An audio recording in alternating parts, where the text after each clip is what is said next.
आणि एक महत्त्वाची बातमी समोर आली आहे। शक्तीपीठ महामार्गावरून सांगोल्यातील शेतकरी आणि राजू शेट्टींमध्ये जुंपली आहे। शक्तीपीठ महामार्गाला विरोध का करता असं म्हणत शेतकऱ्यांना शेट्टींना जाब विचारलाय। याची ऑडिओ क्लिप व्हायरल झाली आहे, मात्र साम टीव्ही या ऑडिओ क्लिपची पुष्टी करत नाही।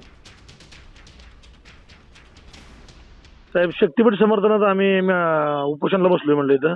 बघा, माझा शक्तीपीठला विरोध आहे, तुम्हाला करा उपोषण बसायचं. नाही नाही, अहो शक्तीपीठला तुमचा विरोध आहे, बरोबर आहे, पण शेतकऱ्यांचा विरोध नाही हा तुम्हाला सांगायचं आहे मला. हा, मग काल काय भूत आलती होय काल तिथं बार्शीला. तुमचा गट नंबर किती सांगा बघू जरा मला.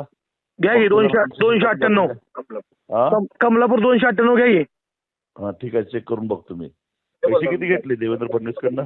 मग तुम्हाला देवेंद्र फडणवीसने पैसे दिले म्हणून तुम्ही विरोध करताय. होय, हा ठीक आहे, फोन बंद कर. ज्यादा शहाणपणा करायचं नाही. नाही, तुम्ही शांतपणा करू नका. मी काय सांगतो, तुम्ही जर शेतकऱ्याची काय वर असतो ना म्हणून तुम्ही खासदार होत नाही, होणार पण नाही इथून पुढे. मला कळतंय कसं मला आज कळलं की तुम्ही का पडताय इथं. हो हो, तुमचा पराभव कशाने होतो हे मला आज कळलं.